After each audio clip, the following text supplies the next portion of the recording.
I'm Corey Rogie with GI Sports, and in this video we're going to go through the Vanquish GT. I'm just going to do an unboxing, kind of show you how to take the marker apart, do some basic maintenance, troubleshooting, so on and so forth. Let's go ahead, we're going to open up the box and kind of show you what comes with the marker. You have this soft case. Go ahead and unzip our first pocket here. We have your Vanquish Quick Start Manual, this other pocket on the back side. You have your barrel blocking device, and you also have your cable. If you want to update your firmware on your PC, you'd use this cable to do that.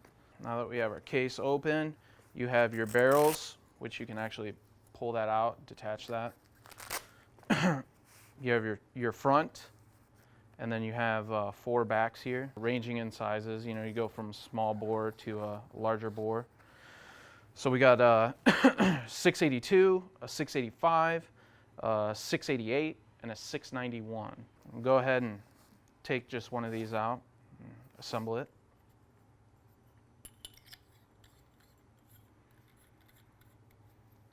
Go ahead and set this barrel off to the side here. So you have your Allen wrench.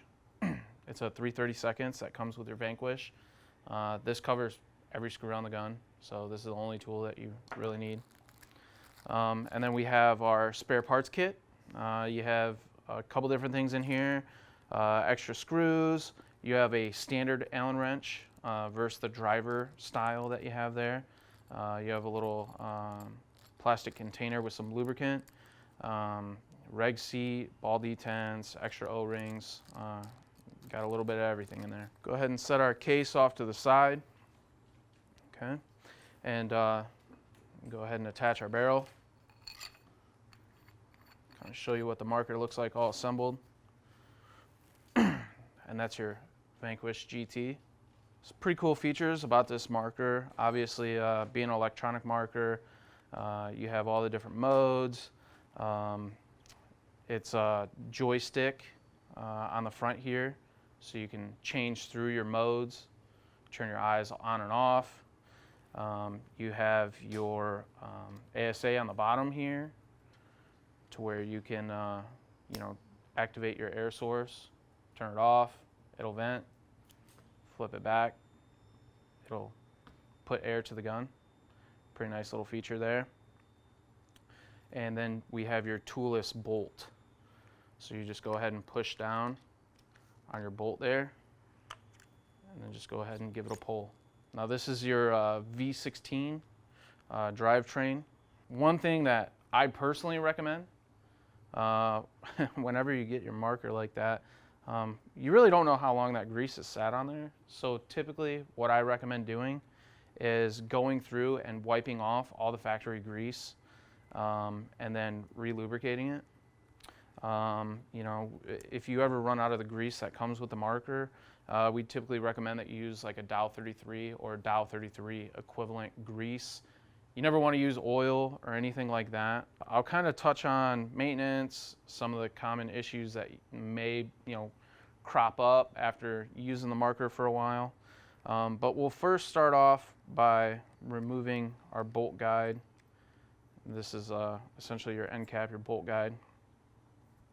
And then we'll go ahead and remove the bolt itself. We'll lay this out. Use whatever you have, a shop rag, to just kind of wipe off any of that factory grease. And like I said, this is something that I like to do whenever I grab a gun brand new out of the box, because that factory grease just sitting in there for a long period of time like that, the gun's not being fired, the grease is sitting for a long period of time, it can cause that bolt to stick, and obviously that's something that you don't want. So I typically just go through and just wipe everything down. This is Tippmann certified marker grease, which is a Dow 33 equivalent. We also have Empire grease that works really well. Like I said, a Dow 33 equivalent is really what you need. A lot of guys use these fancy greases and they're really slick or really sticky, I just recommend a Dow 33 equivalent. So once you go through and you wipe everything down, I just kind of do a visual inspection. You know, if you ever run into a leak, for example, down the barrel, or a leak out of the back of the marker, there's a couple different areas that we like to check. One is that main bolt sail O-ring on here. This is pretty critical. We also like to check the bolt guide. Okay, you have O-rings on here. Okay, these are actually two different size O-rings. Okay, on previous versions they were the same size, but these are actually two different sizes, so you want to be careful of that whenever you change those out. Make sure you're using the proper O-rings. Make sure you're using, you know, Empire factory O-rings. You know, I've seen a lot of aftermarket O-rings out there cause issues with the marker, so try to avoid those if at all possible. But as far as the basic maintenance goes, you know, inspect your O-rings, make sure they're good, make sure they're in good shape, make sure they're not hanging off loosely, make sure they're not dry rotting, so on and so forth. Obviously, this being a brand new marker, these O-rings are in great shape, and all I'm going to do here is just wipe down the bolt system and then just apply just some new lubricant. Now, my rule of thumb here with applying lube is less is more. If you get too much grease in your bolt system, it eventually migrates, ends its way up into the barrel. Then you're getting your paintballs, they're gonna hook left, right, you know, they're not gonna shoot straight. So the biggest thing is just a little bit on each one of the parts, especially on the O-ring seals. And I just kind of go through. I mean, you're gonna apply a liberal amount, but you don't wanna go overboard, right? I mean, like I said, that grease is gonna make its way into your barrel eventually, so just don't go overboard with it. Just a thin coat. Okay, just like that. And you can also kind of check to see if there's any resistance there. I mean, obviously it's sliding on those O-rings, so there's going to be a little resistance. I mean, if you hold it upside down like this and the bolt just slides right off, then you know those O-rings need to be replaced. Okay, so we go ahead and slide that bolt right onto the bolt guide, and then from here just apply a little bit of grease on the inside of the can. Okay, if you can actually fit your finger down inside there, run a little bit of grease on the inside. Okay, go ahead and reattach your can, thread it down. This doesn't have to be super tight, okay? Don't wrench on it. It doesn't need to be tight. You don't need any tools to tighten anything here, okay? It's just all hand tight is sufficient, okay? Like I said, if you ever experience a leak down the front of the barrel, check your bolt sail O-ring, check the O-rings on the bolt guide. If they need to be replaced, replace them. It should take care of that leak, okay? As far as the O-rings on the outside, I've seen customers lube these up like crazy. In my opinion, it's not really necessary. The only one that I do actually lube up is the one on the very tip here. Okay, all these O-rings are static. So what that means is obviously the O-rings aren't moving at all, or there's no parts that are moving across the O-rings. They just create a seal on the inside of the receiver or the body of the gun. Okay, so I just put a little bit on that front portion there. It just makes it easier for the bolt system to glide into place. I mean, you don't have to really lubricate those O-rings on the outside. It's just not necessary. And then you go ahead and put your bolt back into place. Once again, you obviously have to push down on the bolt guide there. Push the button down, slide it into place. Make sure it locks into place. Go ahead and give it a tug. Make sure it's there. If your hands are greasy, obviously wipe it off. Lubricating your gun, we typically recommend every 8 to 10,000 rounds. You can do it more often if you want, but if you ever experience any shoot down, or you know, if your bolt seems to be sticking, more than likely you need to go through, clean it up, re-lubricate it.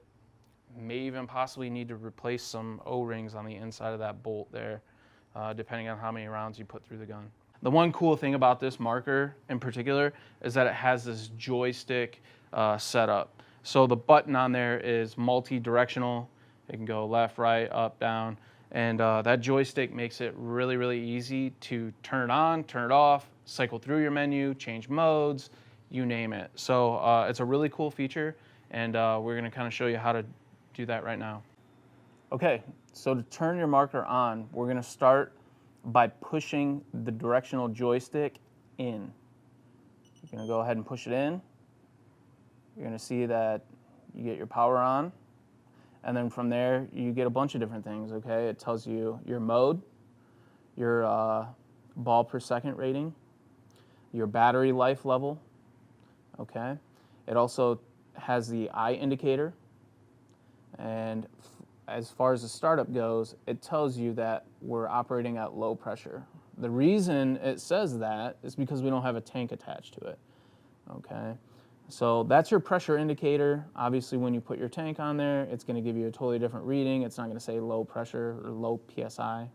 And then you have your time clock, all right, for your games. So as far as turning your eyes on and off, it's a very simple process. You're actually gonna go up on the joystick. It's kind of hard to manipulate it from this angle. There you go. So now your eyes are in the off position. And if you pull your trigger, you can see that little arrow flip back and forth, okay? Indicating that your trigger is being manipulated. Okay, to turn your eyes back on, same thing. You're gonna push up, and then you can see that the eyes are back on. Now, if there were a ball in the breech, you would see that circle fill in, just like so. So that's a ball, no ball. All right. For menu, so if you want to go through different settings, change your settings, so on and so forth, you can go through and scroll. So scrolling from left to right. So you got configuration, you have system, exit, off, okay? So we'll go to configuration, and you can set up different configurations, right? So you play a couple different events, maybe you play like a 5-man that just has some weird rules on rate of fire. Maybe it's semi-automatic only, or it's ramping at 10 or something like that. You can set up different configurations for that. That way you can just pick and choose on the fly as you go. You don't have to go through the extended version of setting it up. So you got a couple different ones here, 1, 2, and 3. Let's set it up for an Excel. Okay, so fire mode, if you want to change your fire mode from semi-automatic to a different firing mode, once again, you're just using the joystick to manipulate what you're doing here. So if I went to the left, that'll take me to the menu. If I push down, it'll go through different settings in the menu.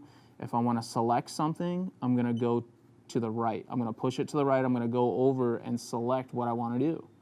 So from there, we're going to press inward on the joystick.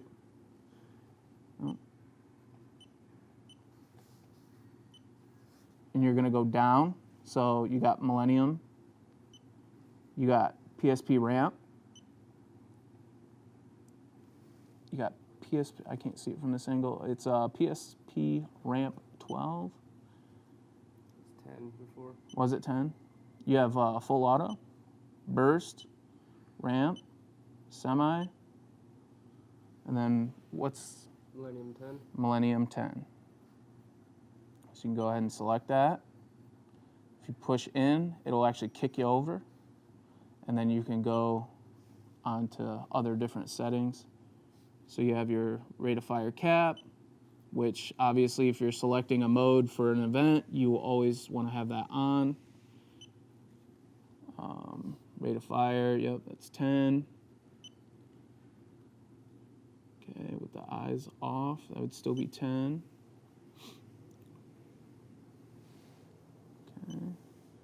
Dwell setting, obviously we never recommend that you mess with your dwell setting unless you absolutely know what you're doing. You want to leave that to the factory setting. debounce. So these are all trigger settings. Obviously, we don't recommend that you play with those unless you really know what you're doing. Ball and play delay, ABS dwell, ramp start. So these are all things that you can go through and mess with, but obviously we recommend that you kind of take caution here when doing that. Okay, so we want to go ahead and exit. Oh, hold on a second. Go to back, and it'll kick us out to the main menu. Okay. Have system. You can set up game time, your time alarm. I'm not sure what that setting is. Dwell lock. Brightness. You can change the brightness level. Dim. So it'll automatically dim after a certain amount of time. It'll automatically turn off after X amount of time. You can change that if you like. Custom boot. Boot time.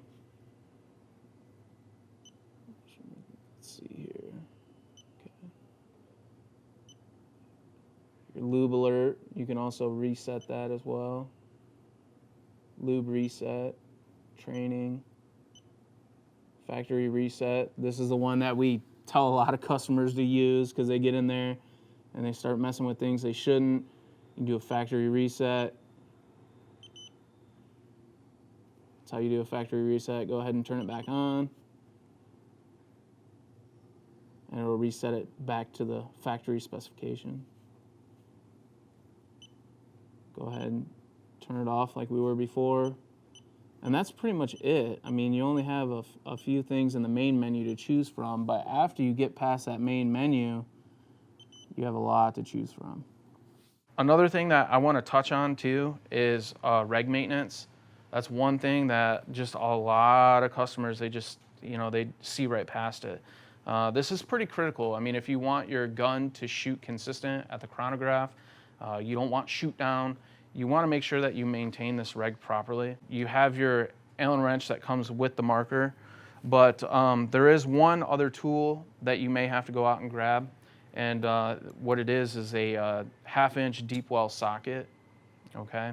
And that's just to remove that brass nut on the back side of the reg, okay?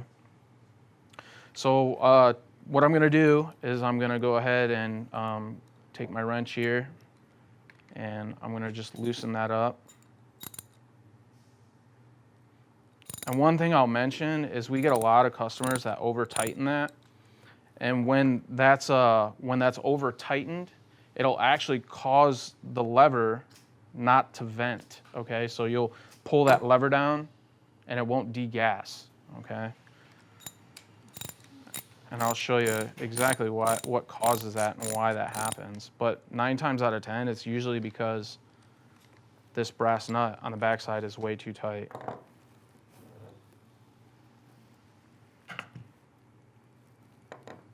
Okay, so we'll go ahead and remove our pivot for the lever here.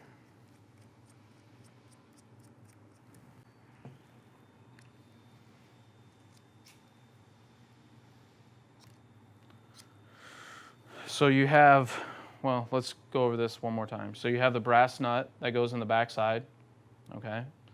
Has an O-ring on there. Very, very rare that O-ring ever really fails. It more or less just kind of holds that nut in place. So we'll go ahead, we'll set that off to the side. We have the pivot. Then you have your lever. Went ahead and remove that. And then from there, what you can do is you can invert the gun like that, give it a shake. And now you're gonna have this wedge that falls out. And then there's also a spring, okay? You're gonna reinsert that spring back into the wedge, and you're gonna wanna set that in a safe place. From there, what I'm gonna do is I'm gonna unthread the cap on the front side of the reg here, okay? Inside that cap, you're gonna have a spring, and then you're gonna have this washer, okay?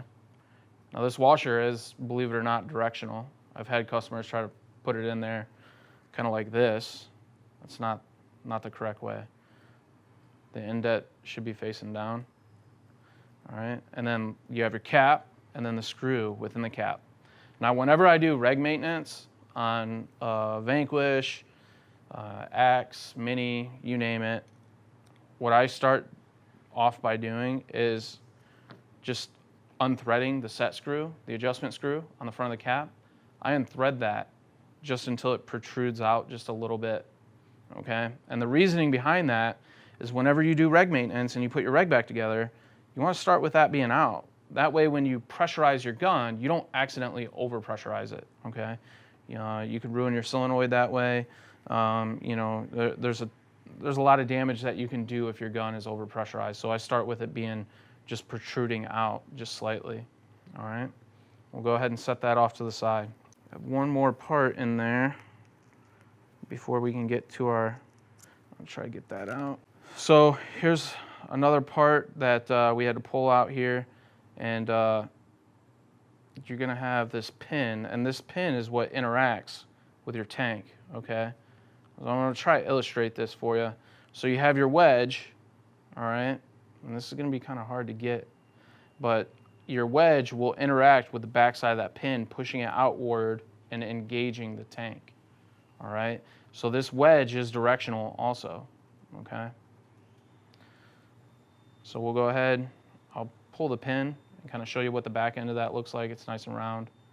You have the O-ring here and these two O-rings.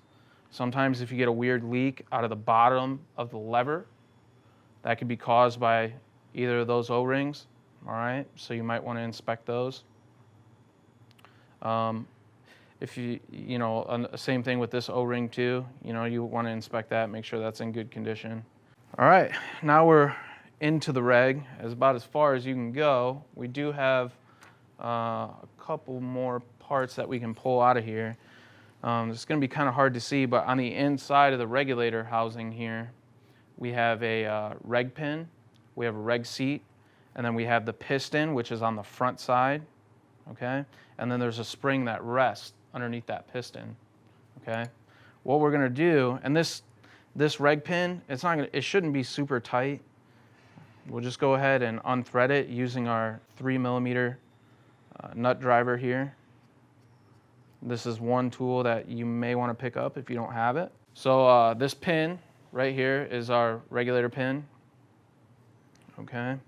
And then if you give it a little shake, we have our reg seat. So the reg seat is kind of this clear or opaque color reg seat. It is directional. It has like a concave shape to it. And that pin actually has to be inserted properly into the reg seat or the gun will overpressurize. So you want to make sure that when you put that together, you're getting that concave shape onto the pin, okay? And you want to make sure that that seats properly, all right? We actually do include one of these in your parts kit, okay? So you do have an extra one in case you ever need to service it. And then from there, on the front side, we have our regulator piston, and then we also have the regulator spring. All right. Once again, this has factory lubricant on it. It's a little tacky. This gun, I don't know how long this gun is sat for, so what I'm going to do is I'm going to wipe it down, I'm going to make sure it's clean, and then I'm going to apply my lubricant. And like I said, less is more here, so I just kind of go through, wipe a thin coat of grease around the O-rings, and I like to look at the O-rings and make sure there's a little bit of grease on both sides of the O-ring. You're almost kind of packing that grease in those O-rings when you're making, your rounds. So that's about all you need. Then we're going to go ahead and reinstall the regulator spring, okay?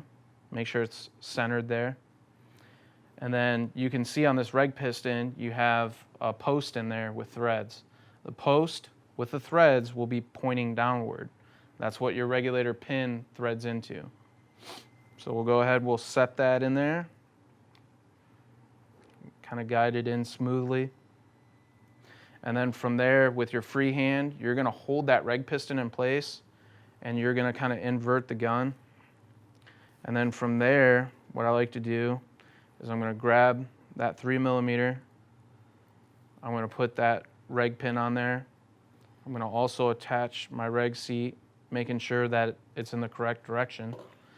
And then I'm going to carefully insert that assembly in there, and then I'm going to tighten it down.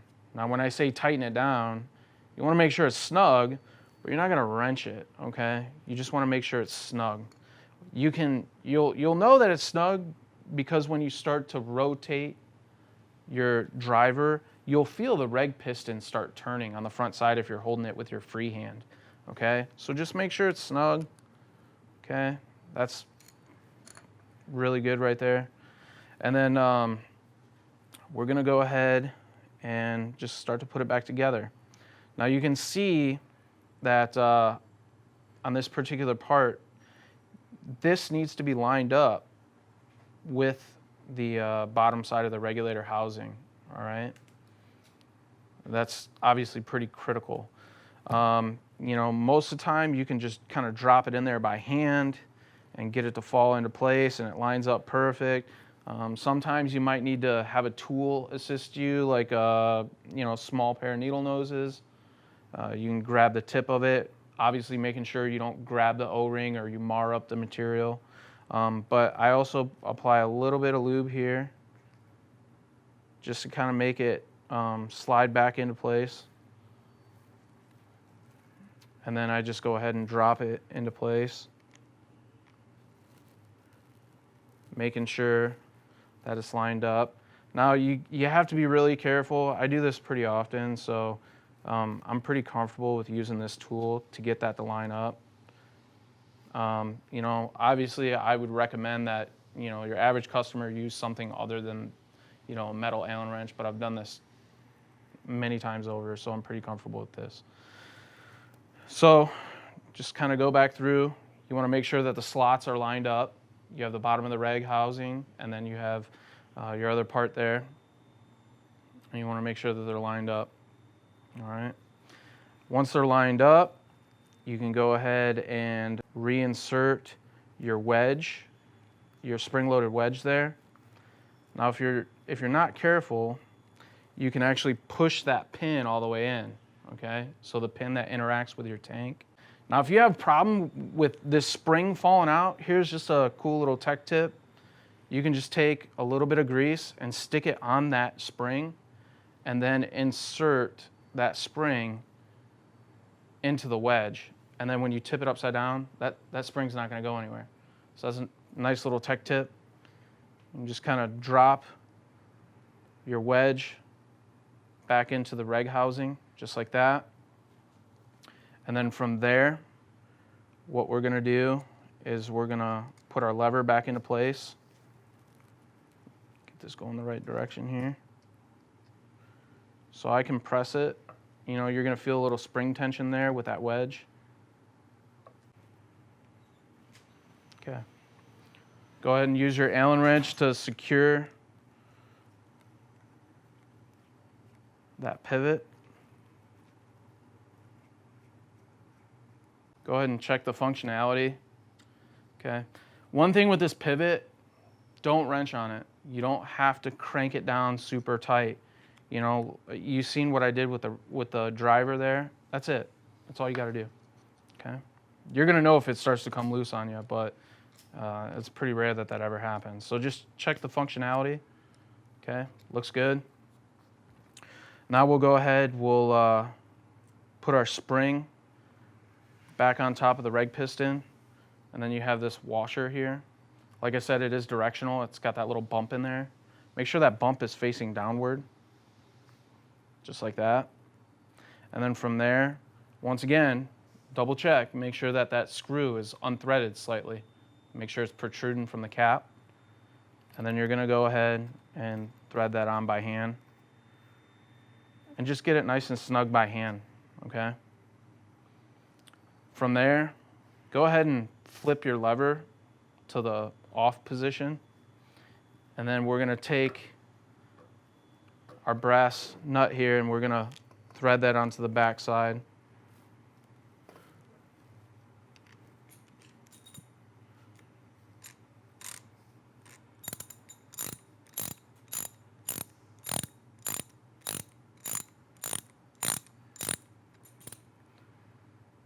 And then just, you see how much tension I'm putting on here. It's not very much, okay?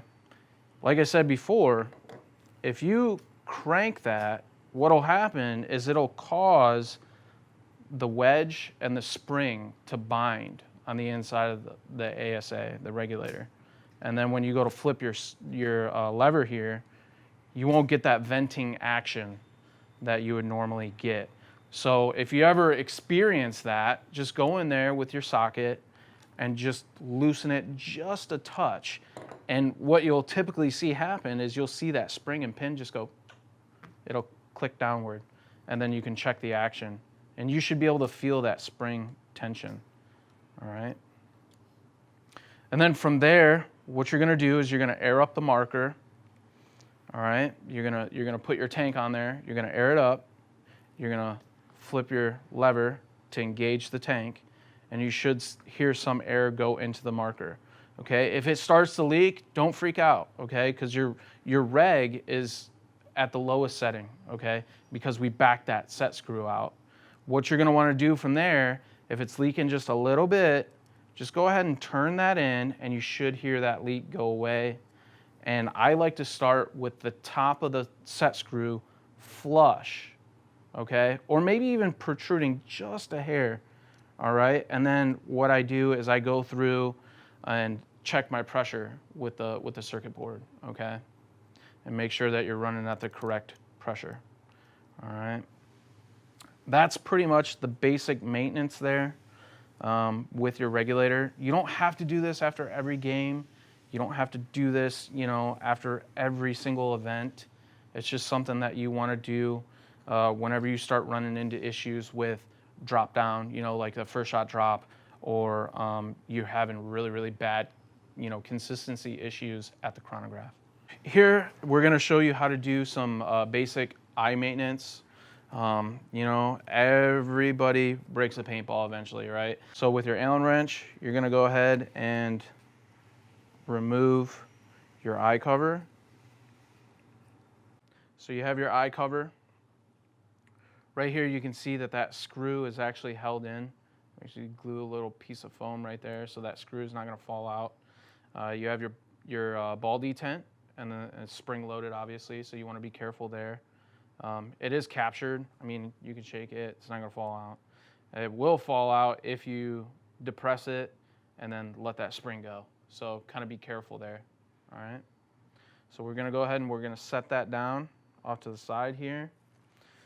And one thing that I'm going to point out, you have the screw hole for your eye cover, your detent hole. Obviously, if you break paint, it's going to somehow get in there, migrate in there when you're shooting. So it's a good idea to, on occasion, pull that eye cover out, take a Q-tip, something soft like that. You can even use like a little tiny compressed air, cans that they use to clean keyboards and stuff like that. And you're just going to want to clean out that area. As far as the eye goes itself, I use something to kind of pop that out of the socket. And once you have that popped out of its socket, you can use like a small microfiber cloth or a Q-tip to clean that optical sensor. And then you're also going to want to make sure that the hole is also cleaned out. So once again, a Q-tip, a keyboard air cleaner. You can use that just to kind of get rid of that paint in that area. So it's a good idea to take that apart and clean it every once in a while.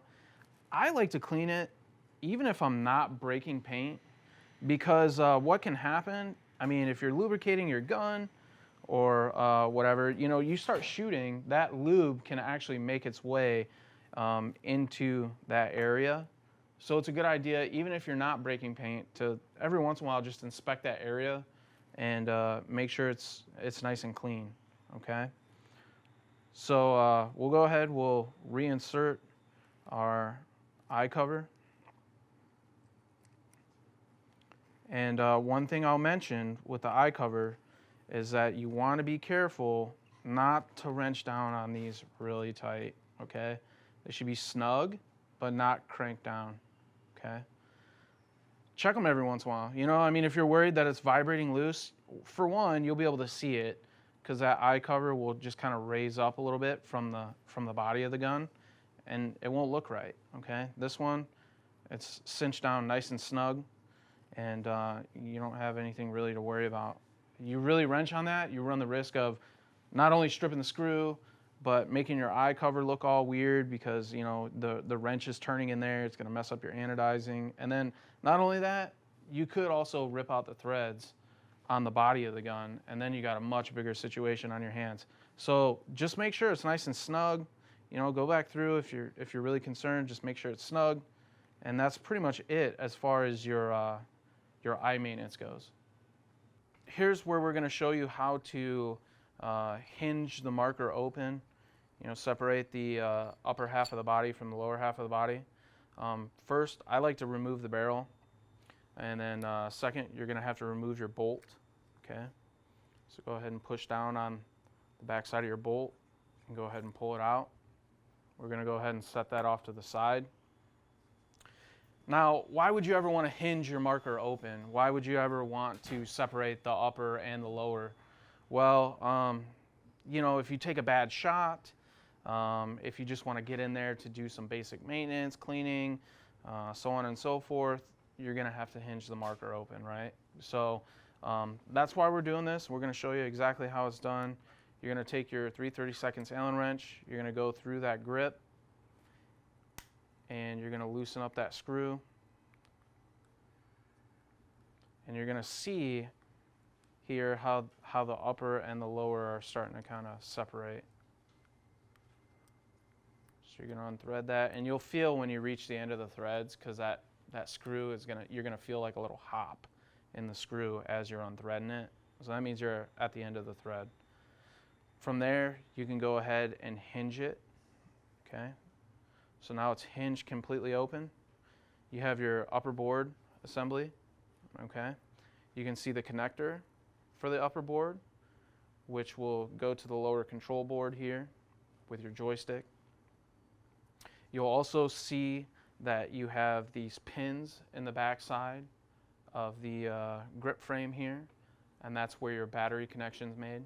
Okay, that's where you can complete that circuit. Touches those little tabs there. That's what powers it up. All right. If you need to do any kind of you know, firmware updates or anything like that, it's done through this port on the front side of the board. Okay. And then one critical part, okay, this is one thing you really want to pay attention to here, is your gas, okay, your high pressure air is coming up through the grip frame, right? So it's coming out of this hole and going into the upper receiver. Now there's an O-ring that we pretty much sandwich in between these two parts, you know, your upper receiver and the lower receiver, all right? That O-ring's critical. If it falls out, if it's missing, you're going to get a huge leak out of the back end of the gun there, okay? Even if it's in bad shape, right? Say you've had this gun for, you know, a while, you hinge it open, you hinge it closed multiple times. If you get any kind of dirt, debris, anything like that in there, it's going to cause an issue for you. So, you know, you're going to want to keep an eye on that from time to time. One thing too, it's a O-ring that's under pressure. It's being crushed by the upper and lower. You know, if you've had this gun for a few years and then you just randomly, you know, get a leak coming out of the back side, it might be a good idea to check that O-ring. You know, maybe it's lost its memory or its elasticity. All right. You can, from time to time, get some paint in here. You can go through with a Q-tip, kind of clean it out. We can also show you how to remove your trigger assembly if you want you know, do some trigger tuning, if you will. You know, set your trigger however you like. There's just these 2 screws here. We'll go ahead and kind of loosen those up.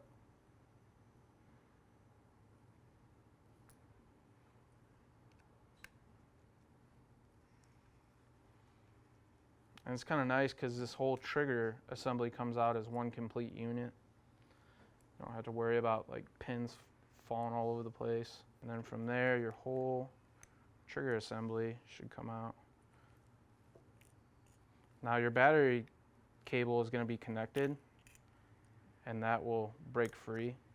Normally what I would do is I would actually take the screws off the grip and disconnect that. Here's your trigger assembly. You see it comes out one nice little unit here. Pretty simple design, really easy to, you know, tune that however you like. Everybody has their own trigger preference. So me, whenever I see a customer gun come in, I don't mess with their trigger at all. That's one thing. It's like the cardinal sin, right? So you don't want to mess with anybody's trigger. So what I do from there, and actually I'll kind of show you, because I probably should have done this the first time around. It's a little bit easier when it comes to reassembling. Go ahead and remove our left grip panel here.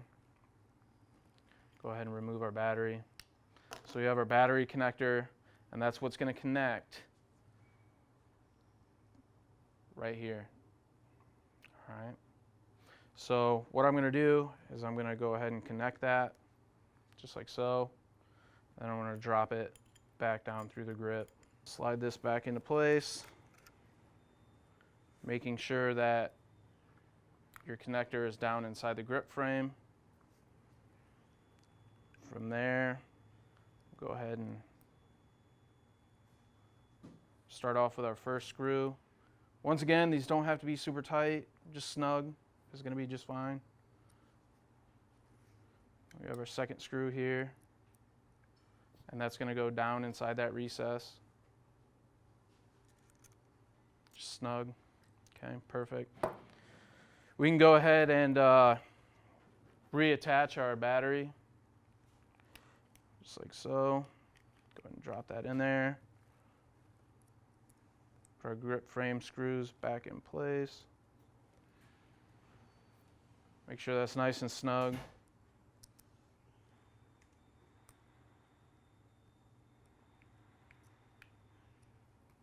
Okay.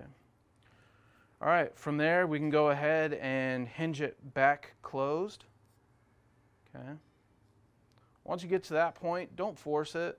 Okay. You could potentially damage that post right here. Okay. So just go ahead and drop it down until they meet up.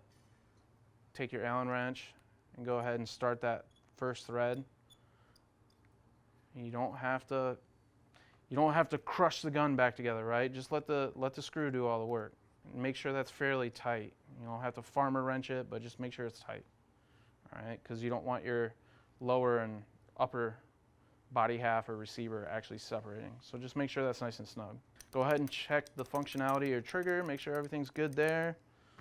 Go ahead and reinsert your bolt, like so. We can go ahead and reattach our barrel. Go ahead and power it up. Make sure that everything powers up properly. You can go ahead and turn your eye off. Check to make sure that your trigger's functioning correctly. And then you can go ahead and turn it off. And that's pretty much everything that covers the Vanquish GT. If you have any other questions, you need to reference anything in the owner's manual, you can find all that information on paintballsolutions.com, or you can call us at our 1-800 number.